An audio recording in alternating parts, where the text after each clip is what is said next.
Hey y'all, what's up? It's me, Carbazel, the East Coast half of the Coast-to-Coast Combat Hour. I'm here.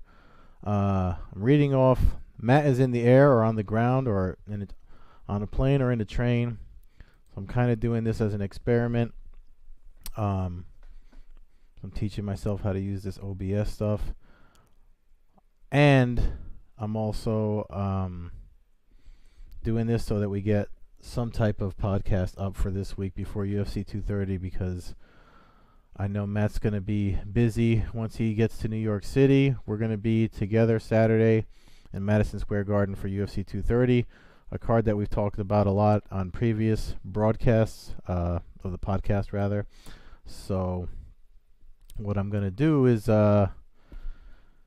he emailed me his picks when he was on his way here, so I'm doing this so that I can just like get them out there for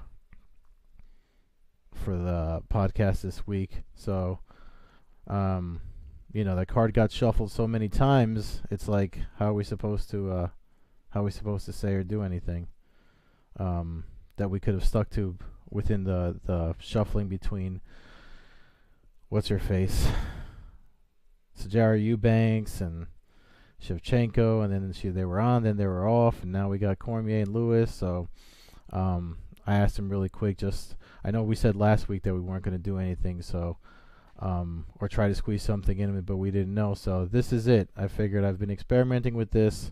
Let me try it here, see how it's received. So I got his picks right here. So I'm reading them now. It looks like for UFC 230, both Matt and I are on the same page. I'm looking just for the main event picks. We got Daniel Cormier, Chris Weidman, David Branch winning their fights. Obviously, the main event's Cormier Lewis. We're picking Cormier just because. I mean, I'm assuming the logic that Matt and I are picking him for is the same, which is that the guy's more rested and less beat up than Derek Lewis was, who fought at the beginning of October, on the 229 card, and almost lost his fight and then got that punch in. So that's what I'm assuming why why he picked him, and that's why I know why I'm picking him.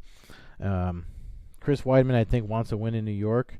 I know they shuffled Jacare and supposed to be David Branch and Jacare, and then they moved Jacare up to fight Weidman, and now Weidman is fighting Jacare, which is a really good fight. I feel like Weidman needs a win in the Garden. I kind of feel like if it goes to the ground, though, it might go to Jacare Souza. Like, he'll get that submission win. So we'll see. But that's how I feel about that fight. I think that's that might be what happens there. And then so David Branch has been ready. The thing is, so like Chris Weidman and Jacare Souza were both preparing for this fight, for this card. So my opinion is they're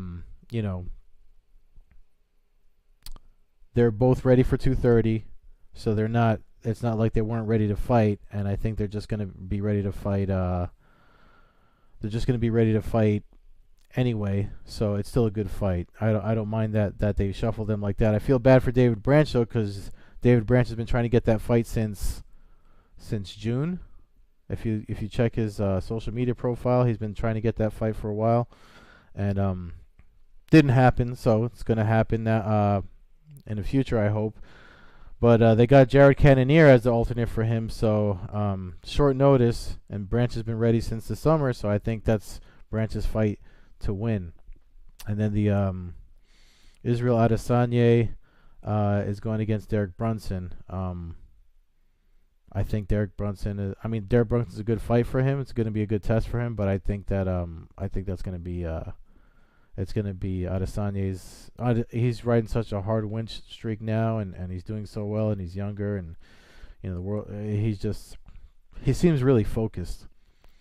So, and I just think I don't think I know the O has to go at some time for any undefeated fighter, but I don't think it's gonna happen on Saturday night, and I don't think Matt does either.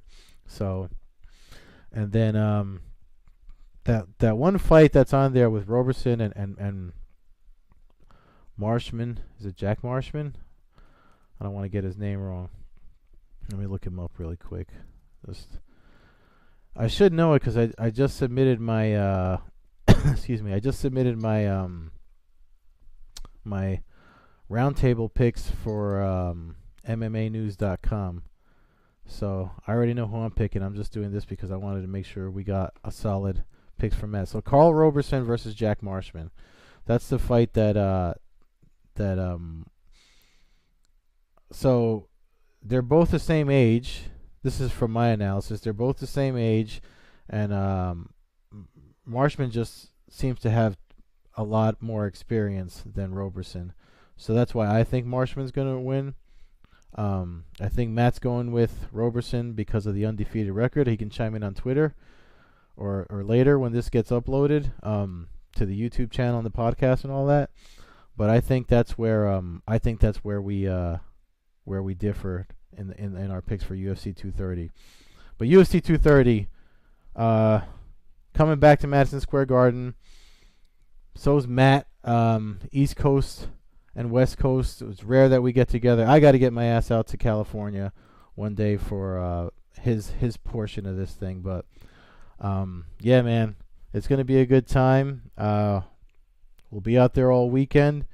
Make sure you follow at Combat Hour. You can follow me at Carbazo. I'll be tweeting from the Garden, and Matt at MMA Hawk 21. I just wanted to throw this together really quick. I know it's a very short episode, short podcast. Please, support, subscribe. Coast-to-Coast Combat Hour. It's at Combat Hour on Twitter, and you can see all the videos for the podcast at the Blogboard Jungle YouTube channel. I probably should have done this there, but I was messing with Periscope and this software, so I'm doing this for that. I'll probably grab this video from there, and you know what I mean, and just get this out for folks to see on the YouTube channel too. But obviously, you can see I've been messing with the scrolling thing on the bottom here and the little logo on the top over here. So let me know what you think. Chime in on the comments, and yeah, or fucking send me to hell. I don't care. That's how we do's here in the East Coast. So yeah, this is the East Coast edition of MMA Forethought. So for Matt at MMA Hawk 21 and myself, see you at the fights. Peace.